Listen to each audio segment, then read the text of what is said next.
Good morning students. Last class में हम लिंगानुपात के विषय में पढ़ रहे थे। लिंगानुपात की प्रति 1000 पुरुषों पर स्त्रियों की संख्या को लिंगानुपात कहते हैं, यानी स्त्रियों की संख्या व पुरुषों की संख्या के मध्य के अनुपात को, स्त्रियों की संख्या व पुरुषों की संख्या के मध्य के अनुपात को लिंगानुपात कहा जाता है। इसे प्रति 1000 में व्यक्त किया जाता है। ठीक है, तो लिंगानुपात से संबंधित हमने विभिन्न चर्चाएं की थी और लिंगानुपात में एक पार्ट बच गया था। हमने देखा था किस प्रकार से लिंगानुपात कम हो रहा है, इसके क्या कारण है विश्व में। ठीक है, ये बात भी हमने कर ली थी। तब हम बात करते हैं कि लिंगानुपात के आधार पर विश्व को हम किस प्रकार से विभाजित कर सकते हैं। तो लिंगानुपात के आधार पर विश्व को 4 भागों में विभाजित करके अध्ययन किया जा सकता है। विश्व को 4 भागों में विभाजित करके अध्ययन किया जा सकता है। जैसे कि पहला है अत्यधिक स्त्री अधिकता वाले देश। कैसे देश जहां पर स्त्रियों की संख्या अधिक पाई जाती है। ठीक है, लिंगानुपात को मेजर करते हैं प्रति 1000 पर, लिंगानुपात को मेजर करते हैं किसमें, प्रति 1000 पर।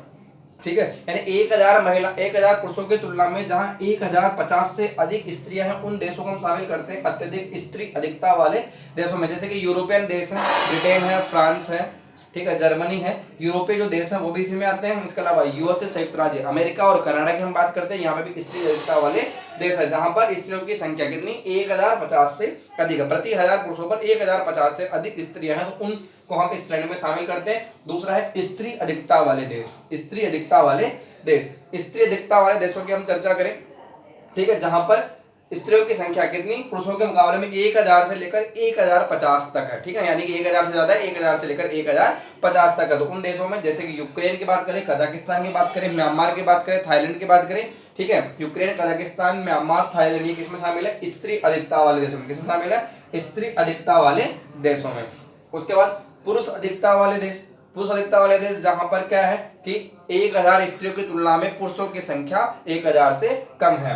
लगभग 950 से लेकर 1000, लगभग 950 से लेकर 1000 जहां पर स्त्रियों की संख्या है पुरुषों की तुलना में।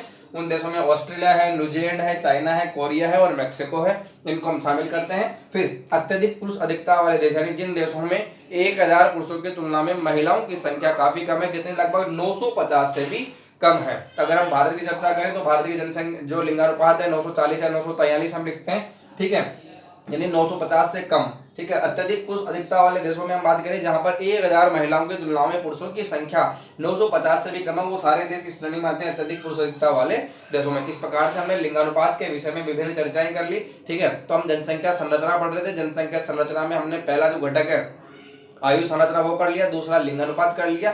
अब जनसंख्या संरचना में हम यहाँ पे तीसरे घटक की चर्चा करेंगे। तीसरा जो घटक है जनसंख्या संगठन।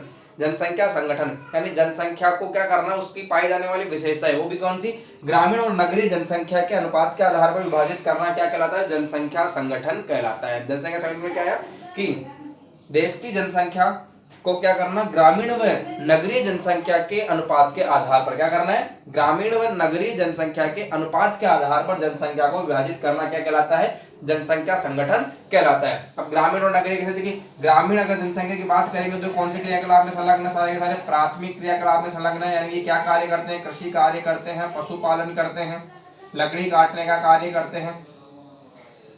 ठीक है, इस प्रकार से जो प्राथमिक क्रियाकलाप करने वाले जो लोग हैं वो गांव में रहते हैं, यानी गांव के लोग क्या करते हैं, कृषि कार्य करते हैं, पशुपालन करते हैं। वहीं अगर हम नगरीय लोगों की बात करें तो नगरीय लोग क्या करेंगे, विनिर्माण का कार्य करेंगे। विनिर्माण का मतलब फैक्ट्री में, उद्योगों में काम करेंगे, वस्तुएं निर्मित करते हैं। क्या करते हैं, वस्तुएं निर्मित करते हैं। ठीक है, उद्योगों में कार्य करते हैं नगरीय क्षेत्रों के लोग। इसके अलावा सेवा सेक्टर की हम बात करें उसमें कार्य करते हैं। अगर हम कहना चाहें तो कह सकते हैं कि ये लोग क्या करते हैं, द्वितीयक और तृतीयक क्रियाकलाप, क्या करते हैं, द्वितीयक और तृतीयक क्रियाकलाप करते हैं नगरीय क्षेत्र के लोग। और वहीं ग्रामीण क्षेत्र की बात करें तो प्राथमिक क्रियाओं में संलग्न होते हैं।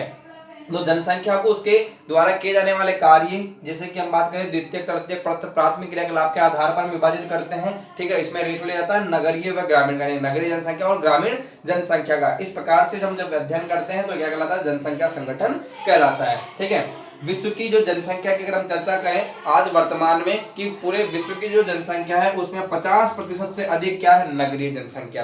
विश्व की जनसंख्या का कितना, लगभग 50% से अधिक क्या हो गया, नगरीय जनसंख्या हो गया। यानी नगरीय जनसंख्या, नगरों में रहने वाले, नगर से मतलब सिटी की बात करते हैं, शहर की बात करते हैं, शहर में रहने वाले लोगों की संख्या क्या होती जा रही है, बढ़ती जा रही है।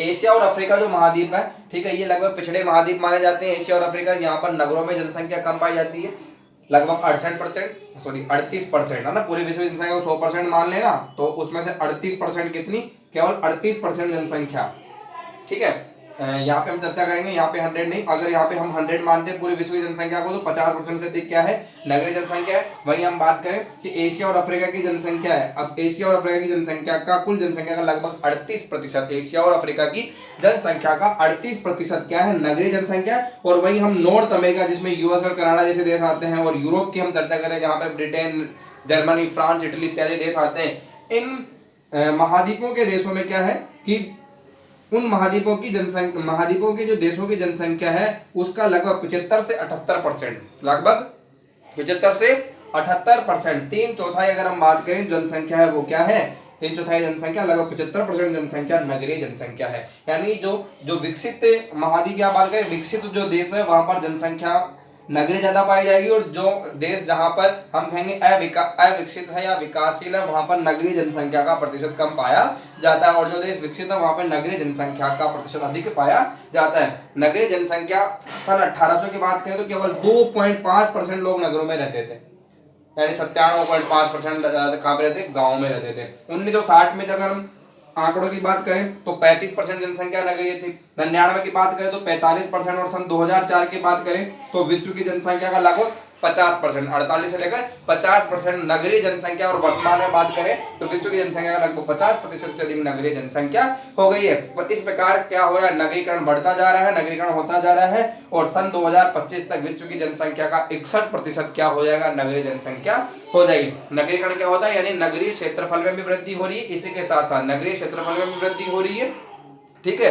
और नगरीय क्षेत्रफल के साथ साथ क्या हो रहा है, नगर की जनसंख्या में भी वृद्धि हो रही है, और नगरीकरण का स्तर बढ़ता जा रहा है। नगरीकरण का स्तर क्या होता जा रहा है, बढ़ता जा रहा है। विश्व में नगर हम कहेंगे विश्व के जो प्रत्येक देश है वहां पर क्या होता जा रहा है, नगर यानी कि सिटी में रहने वाले लोगों की संख्या बढ़ती जा रही है, यानी पूरे देश की जनसंख्या में नगरीय जनसंख्या का प्रतिशत बढ़ता जा रहा है।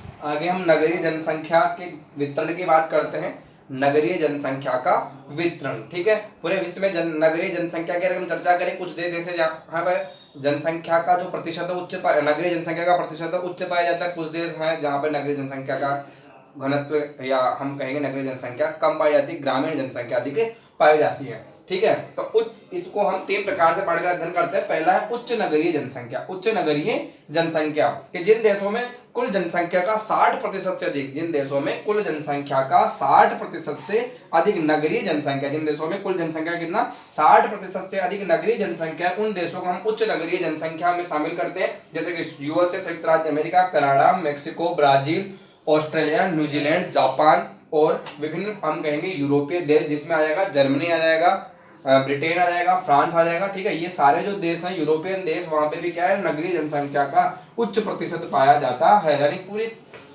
देश की जनसंख्या का 60% से अधिक क्या है, नगरीय जनसंख्या है। वहीं हम दूसरे की बात करें मध्यम नगरीय जनसंख्या, मध्यम नगरीय जनसंख्या विश्व की जनसंख्या की हम यहाँ पे चर्चा करें, मध्यम नगरीय जनसंख्या, ठीक है। तो कुल जनसंख्या का 40 से लेकर 60%, विश्व जनसंख्या की बात करते हैं मध्यम नगरीय जनसंख्या का कि 40 से लेकर 60% जनसंख्या, कुल जनसंख्या का लगभग 40 से लेकर 60% जनसंख्या मध्यम नगरीय जनसंख्या के अंदर हम इसमें शामिल करते हैं।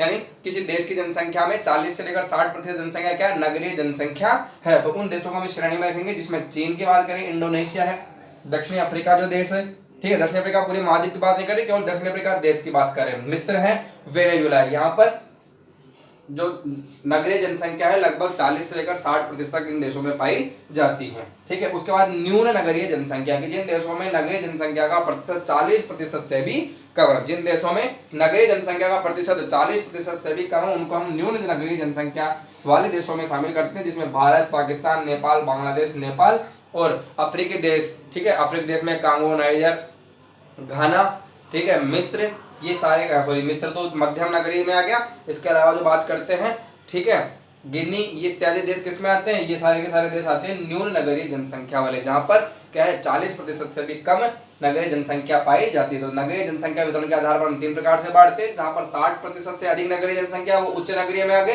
ठीक है, जिसमें यूएसए, कनाडा जैसे देश है। और फिर जहां 40 से लेकर 60% से अधिक 40 से लेकर 60% नगरीय जनसंख्या है, उन्हें हम मध्यम में रखते हैं, जैसे चीन, इंडोनेशिया इत्यादि को। ठीक है। और फिर जहाँ पर जनसंख्या जो नगरीय जनसंख्या 40% से कम पाई जाती है, जिनको हम न्यून नगरीय जनसंख्या वाले देशों में शामिल करते हैं, भारत, पाकिस्तान, नेपाल, बांग्लादेश और अफ्रीकी देशों की हम चर्चा करते हैं। ठीक है, इस प्रकार से हमने जनसंख्या संगठन पढ़ा। जनसंख्या संगठन की परिभाषा हम क्या शामिल कर सकते हैं कि विश्व की जनसंख्या को ग्रामीण और नगरीय जनसंख्या के अनुपात के आधार पर विभाजित करना जनसंख्या संगठन कहलाता है।